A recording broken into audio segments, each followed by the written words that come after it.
The ballroom glittered like a frozen sea of molten gold, each chandelier suspended like a constellation of earthly stars, casting diamonds of light across the polished parquet.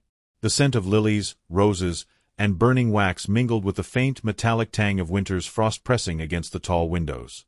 Guests rustled and murmured beneath embroidered gowns and tailored coats, their whispered judgments forming a soft but persistent undertow beneath the polite strains of the orchestra.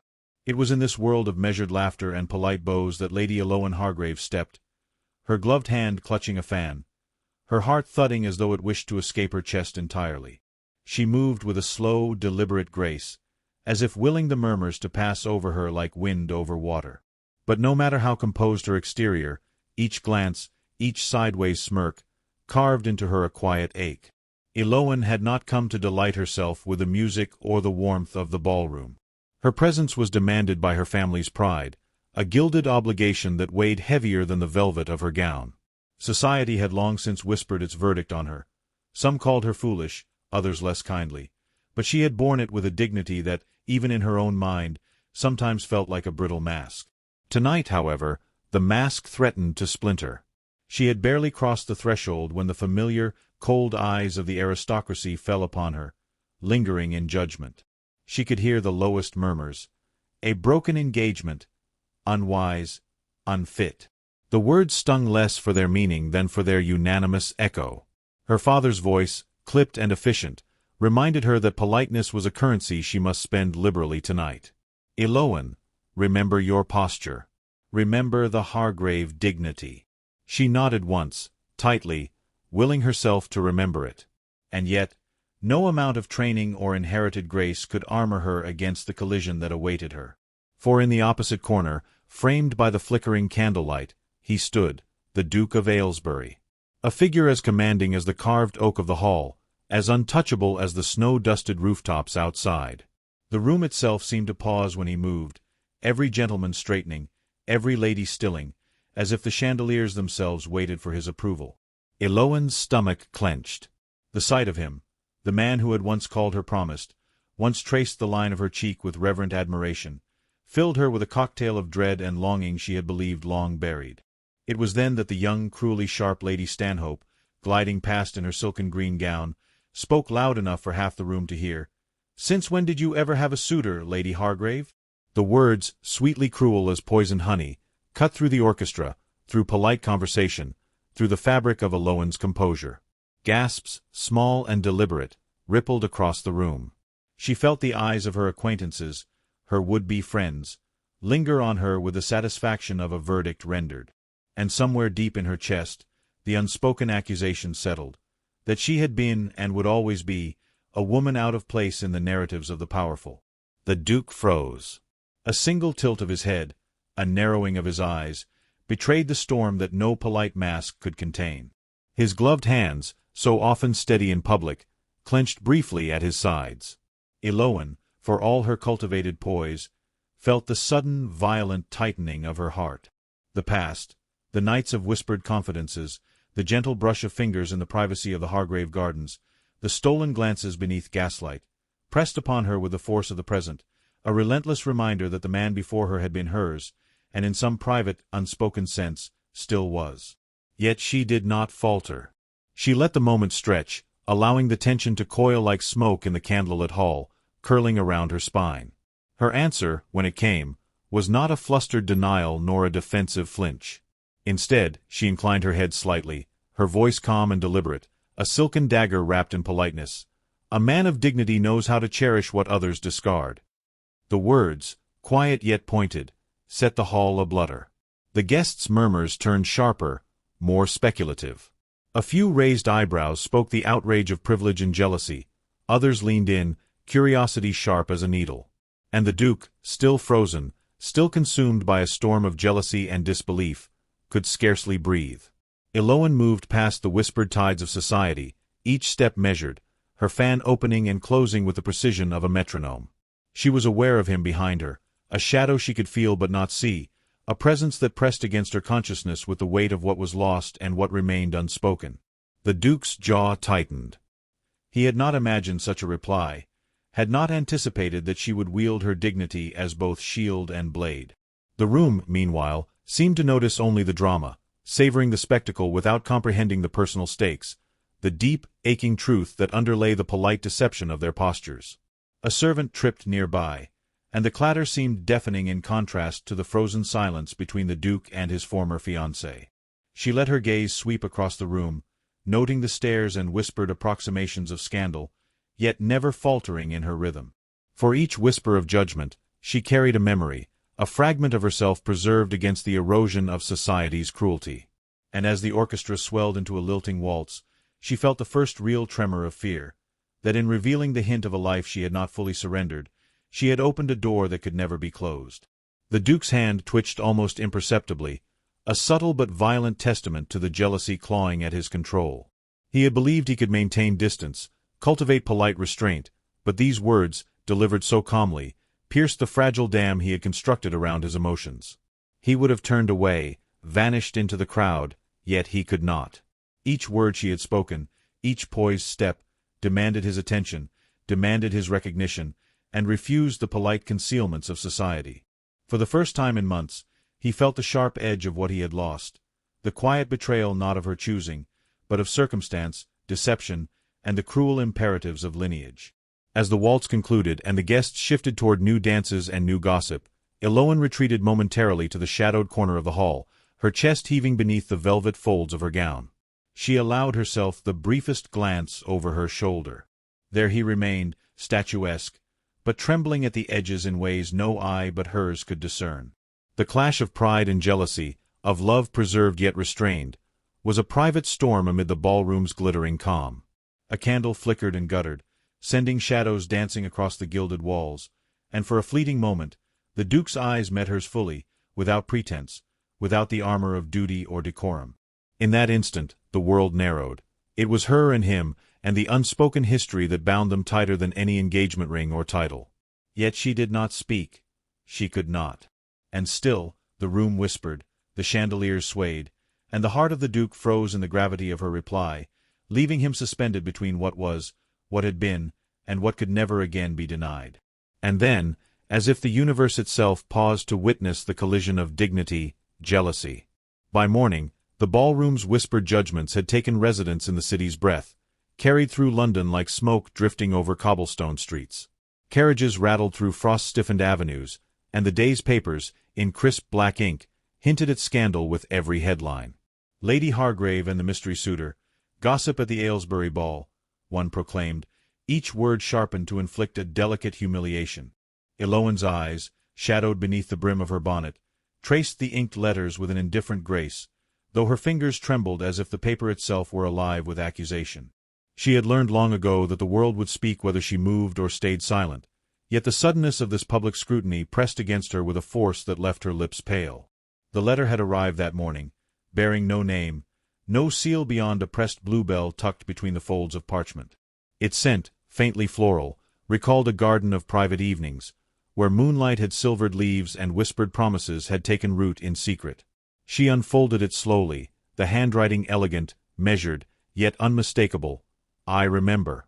I have not forgotten. The words struck her like a chord long dormant, vibrating through memory and desire alike. A shiver coursed along her spine. The Duke. It could be none other. The thought alone caused a tremor of fear she could not fully conceal. Fear that this small token, tender in its intention, might reopen old wounds as easily as it rekindled long-forgotten yearnings. She had returned to her estate under a sky smeared with the soft gray of winter's early clouds, yet each footfall on the gravel path echoed as if the Duke himself trailed behind. Eloan could not tell if it was wish or dread that quickened her heartbeat, a rhythm she had attempted to still for the sake of propriety. Even within the quiet of her drawing-room, she sensed the world's eyes, imagined or otherwise, prying through lace-curtained windows, waiting to record scandal. And scandal had a way of growing, even from the smallest seed. She had given the city but a hint of intrigue, and already it bloomed into rumor, as persistent and invasive as ivy on a ruined wall. The afternoon brought a visiting gentleman, a distant cousin of a baron, who bore a smile that was neither genuine nor kind. He lingered under the pretense of discussion, but his eyes danced with curiosity, noting the bluebell, the hint of a blush on her cheek, and the tremor of her fingers. "It seems, Lady Hargrave," he said with exaggerated politeness, "that the Duke of Aylesbury has not entirely relinquished his interest in your affections." The insinuation was veiled, yet it pierced with the subtlety of a needle. Eloan allowed a slight incline of her head, acknowledging neither denial nor confirmation. Words had become weapons in a war she had not chosen to wage, yet the city's intrigue was relentless, and her every gesture became fodder for conversation. Night fell with a muted silver glow, and the estate's grand drawing-room was aglow with the soft warmth of lamplight and fire. The servants moved silently, carrying trays of perfumed tea and delicate pastries, but even their discreet service could not mask the tension that lingered like smoke over the room. Eloan seated herself by the hearth, the bluebell still pressed within the folds of her gown. She traced its fragile petals, recalling the moment it had been first offered, the quiet corners of the garden where laughter had once mingled with moonlight. And she thought, with a mixture of longing and trepidation, of the man who had sent it, the Duke, whose presence had become both the weight of her shame and the spark of her forbidden hope. Later, the Duke appeared at her estate. No grand entrance, no announcement to servants or heralds. He arrived as a shadow of intent, a figure who did not ask permission to trespass upon the private spaces of memory. He brought neither carriage nor fanfare, only himself and the measured elegance of a man accustomed to command. His eyes, dark with restrained emotion, held hers across the room, and in their depths she glimpsed both jealousy and a restrained desire she had believed extinguished. He moved closer, careful, deliberate, as though each step might shatter the fragile civility that draped her like silk. "Since when, Lady Hargrave," he began, his voice low and precise, "have you entertained a suitor?" The question, though restrained, carried a weight that seemed to press the walls inward, making the room smaller, more intimate. Eloan's fingers tightened around the bluebell. She understood, as she always had, that he did not ask to satisfy curiosity alone. He asked to stake a claim, to remind the world that what had once been his remained, in some quiet, invisible way, still tethered to him. Her answer was a careful arch of the lips, a softness that belied steel. "A man of dignity recognizes what is truly his," she replied, her voice steady, laced with a politeness that sharpened into defiance. The Duke's jaw stiffened. He had expected denial, a tremor, a concession. Instead, she delivered a line that carved into him deeper than any affront, a line that made the air tremble between them. The next days were a blur of carriage arrivals, whispered messages, and the quiet frenzy of servants passing missives that carried only hints of intent. The city itself seemed to participate in the unfolding drama, taking note of her movements, speculating endlessly, and reporting even the slightest of gestures as proof of secret liaison. Each day, each visitor, each note was a reminder of how easily one's dignity could be manipulated by the mere suggestion of romance, of desire, of scandal. Yet even as rumors flourished, so too did tokens of an older, more private affection. Another pressed flower arrived, this time a violet, its scent sharp and familiar. The Duke's handwriting, precise as ever, accompanied it, "Your virtue remains untarnished in my eyes."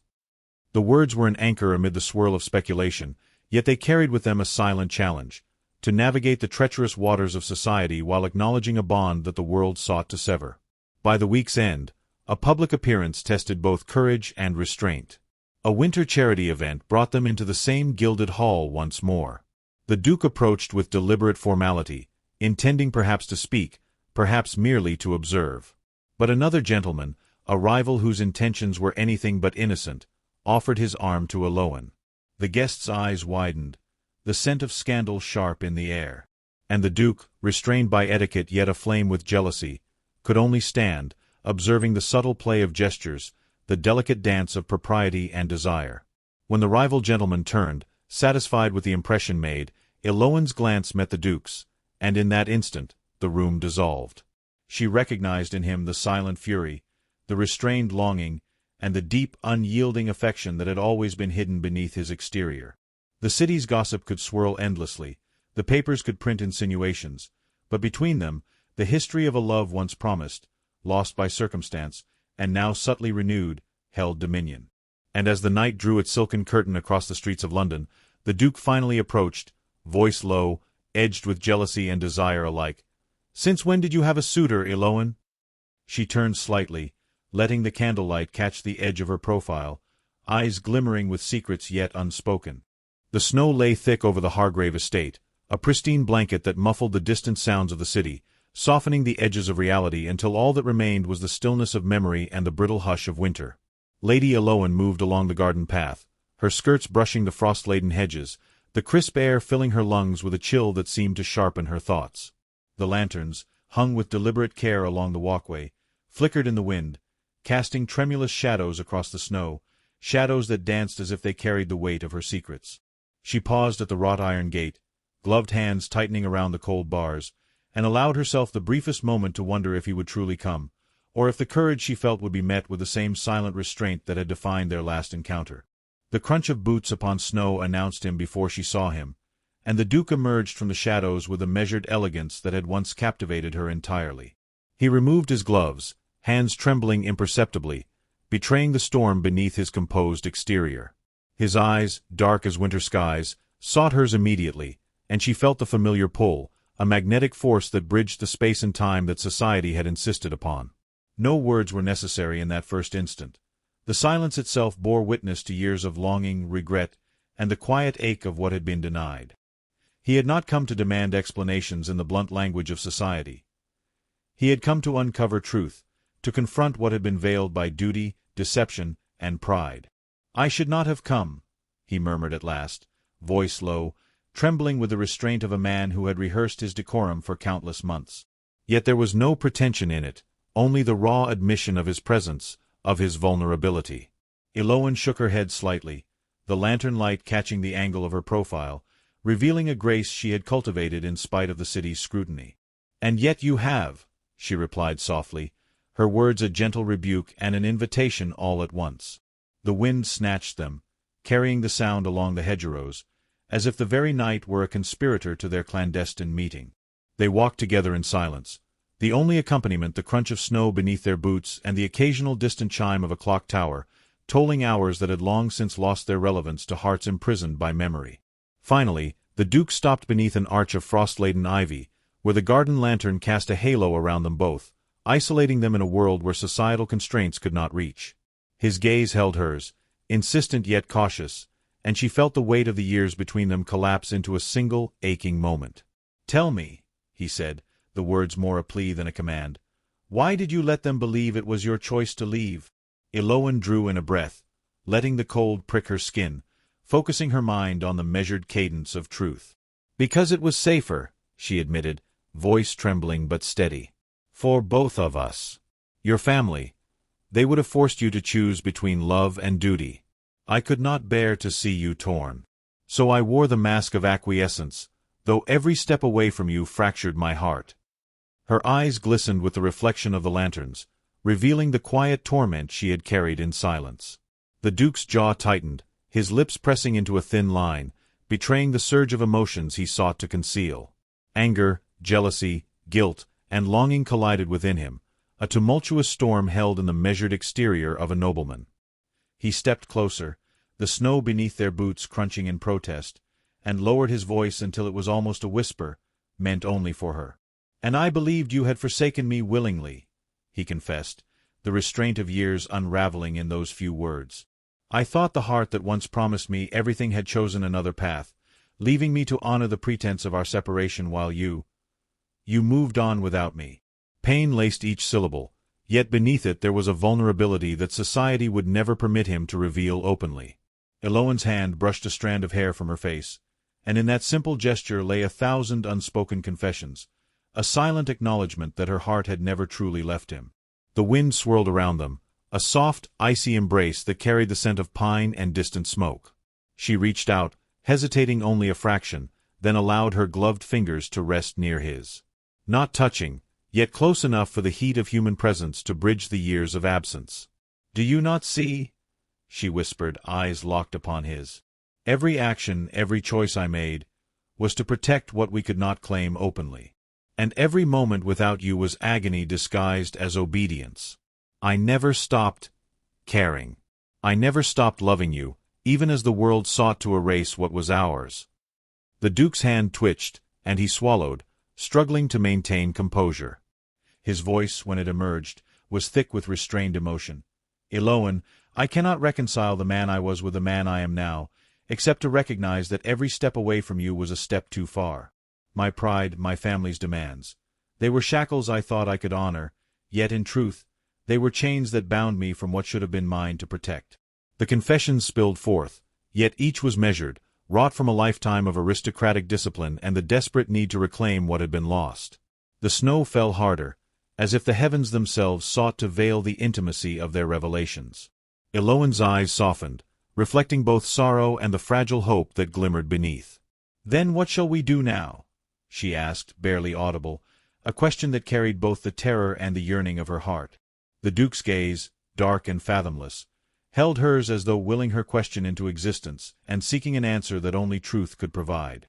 Time itself seemed suspended, the lantern light flickering, casting elongated shadows that danced across the snow like specters of memory. He reached forward slowly, the motion deliberate, reverent, and stopped a mere breath from her hand, not yet daring to cross the threshold of touch. "I would have no other answer than the one my heart already knows," he said softly, the restraint in his words belied by the intensity of the emotion burning just beneath the surface.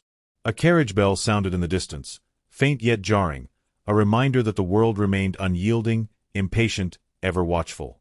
Both turned slightly toward the sound, a shared acknowledgment that their stolen moment existed on the precipice of intrusion, that society's gaze would not be denied. Yet in that instant, the years of misunderstanding, the labyrinth of duty and deceit, narrowed into a single line of truth. Their hearts had endured, unbroken, awaiting recognition.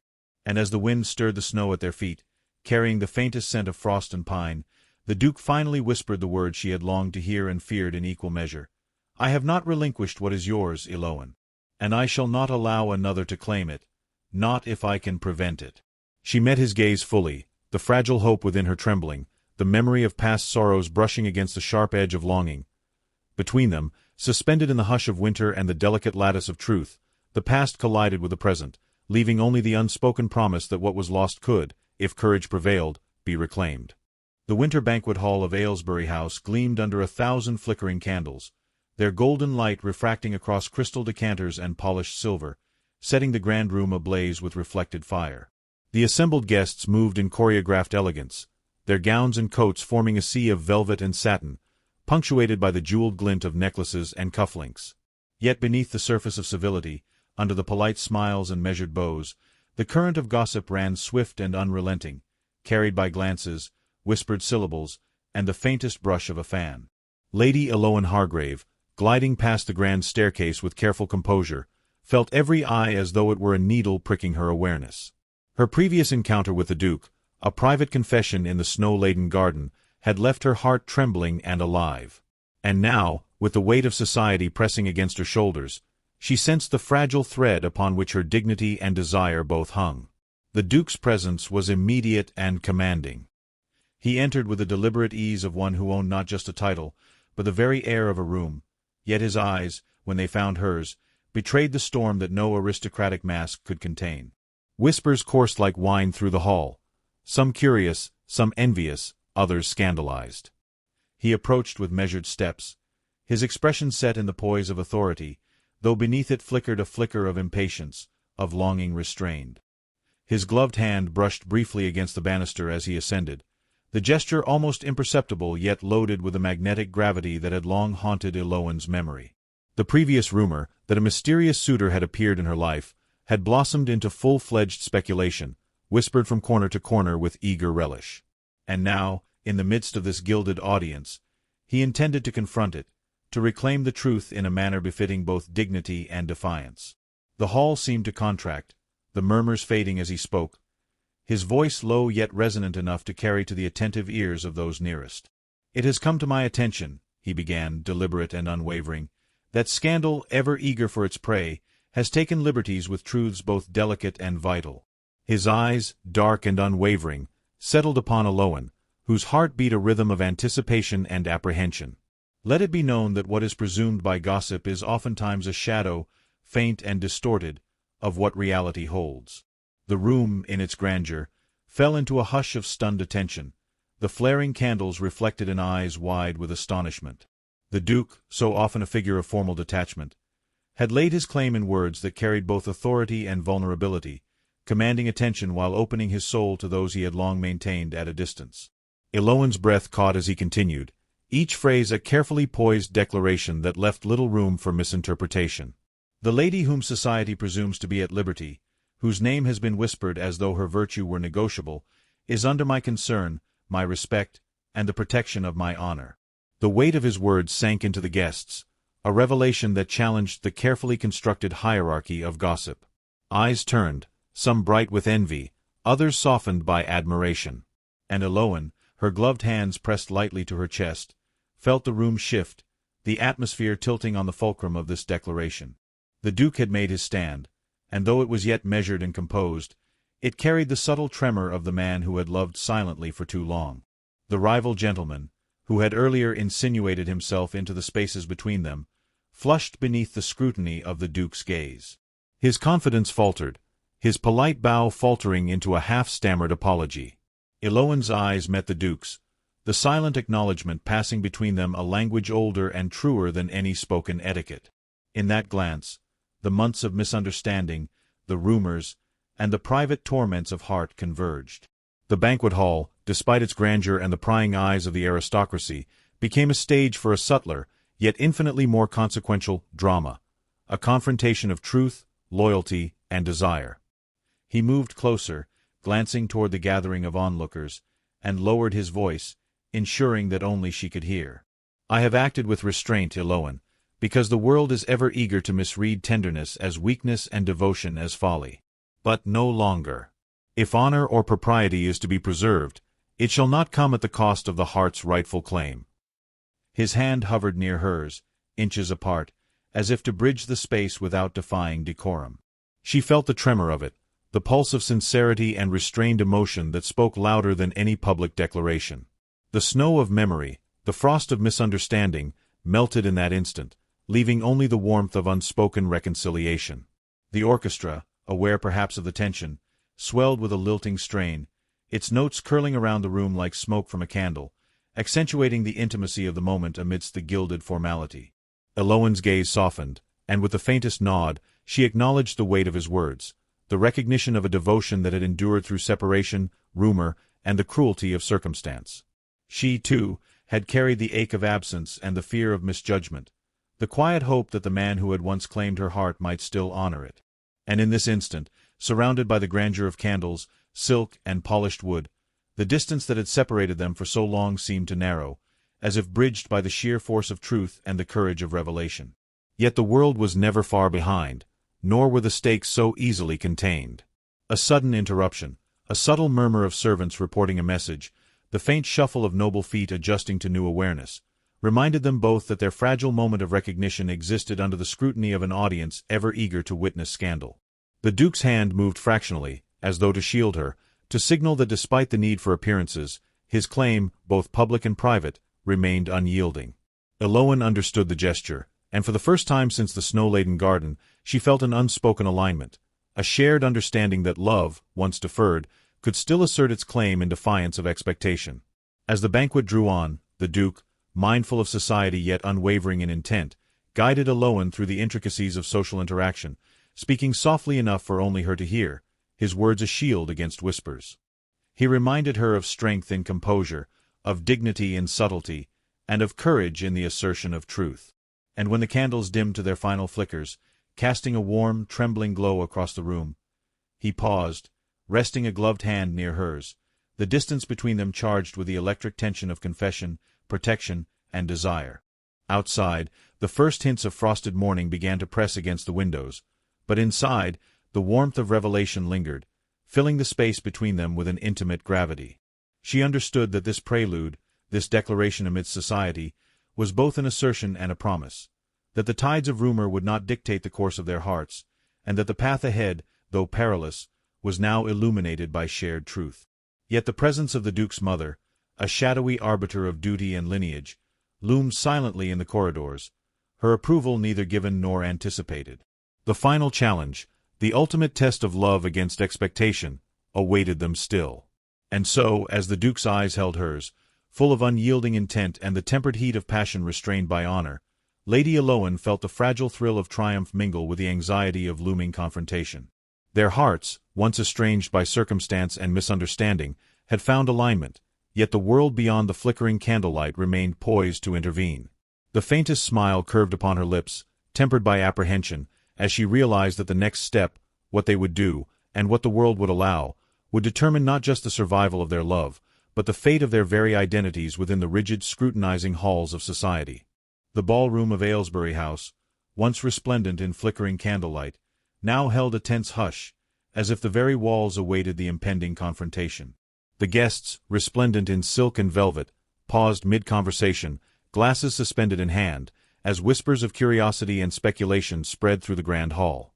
Lady Eloan Hargrave stood at the edge of the parquet floor, her posture impeccable, though the rhythm of her pulse betrayed the tremor of anticipation.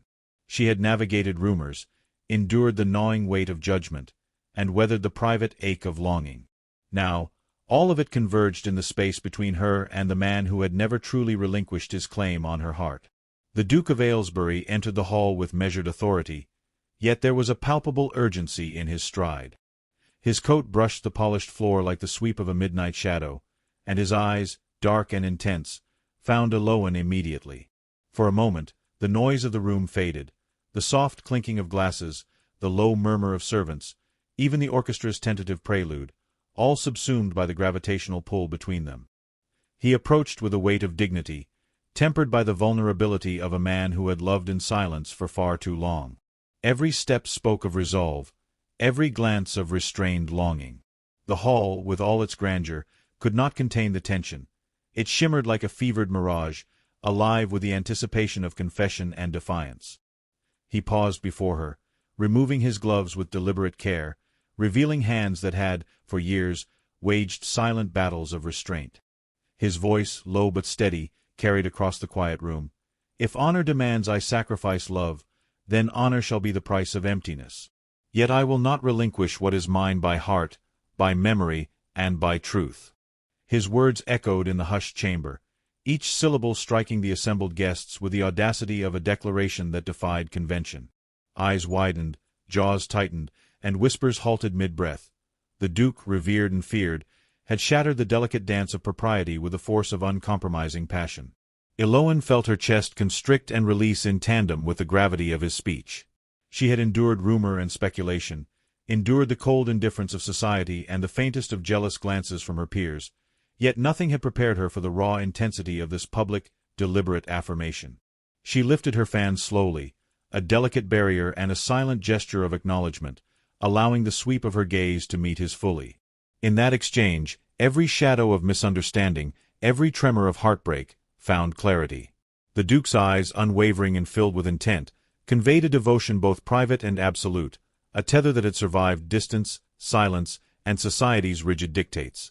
The rival nobleman, who had dared insinuate himself between them weeks prior, faltered visibly. His polite bow, once so assured, became a tremor of embarrassment as he realized that no courtly charm could compete with the force of truth and unrelenting devotion displayed before the assembly. The guests, initially uncertain, began to sense the drama as something more than mere gossip. It was a confrontation of hearts, a spectacle of passion tempered by honor, and a reminder that even the most rigid of social hierarchies could not contain the defiance of love.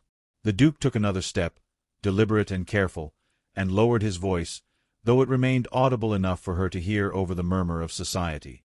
"Eloan," he said, a tremor of restrained emotion threading each syllable, "you have borne the weight of insinuations, endured the scrutiny of a world eager to construe scandal, and yet you stand with the grace and dignity that has always commanded my respect.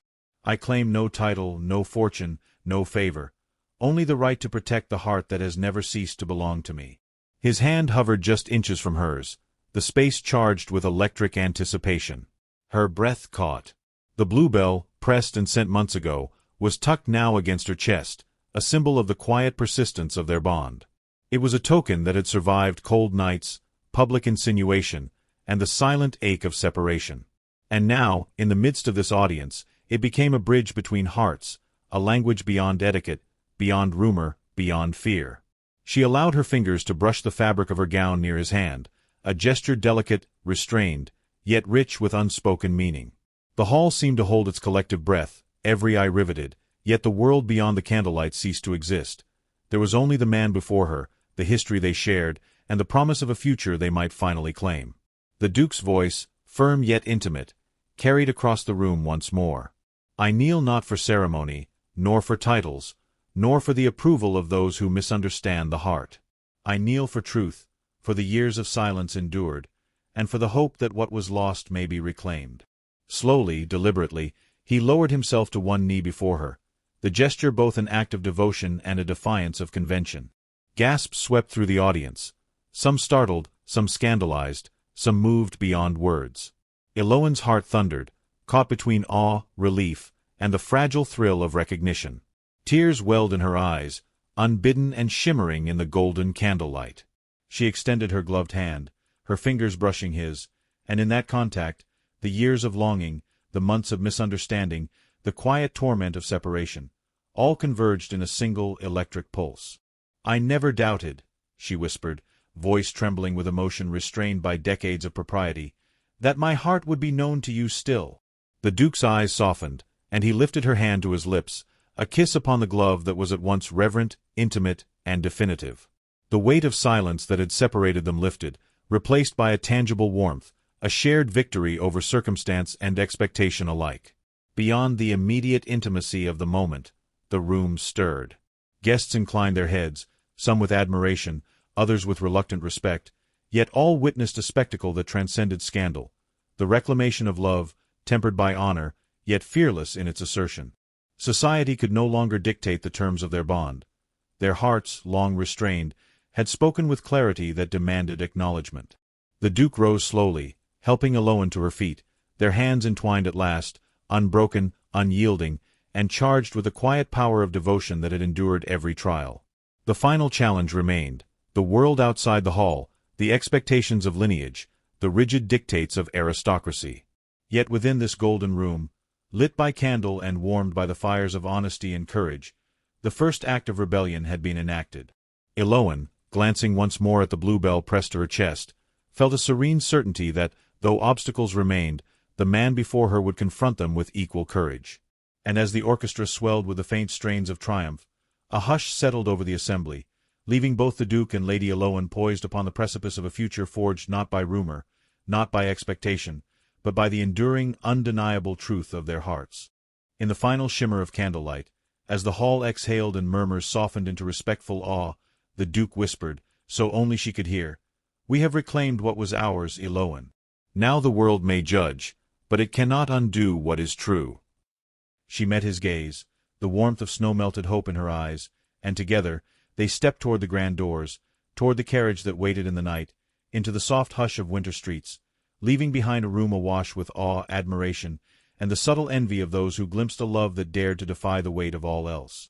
The doors closed, the echo of their departure ringing softly, and in the hush that remained, the room seemed to remember them, the whispered rumors, the stolen glances, the tender confessions, and to acknowledge, in the quiet, that even the strictest society could not bind the heart when love, long deferred and long cherished, demanded its reckoning.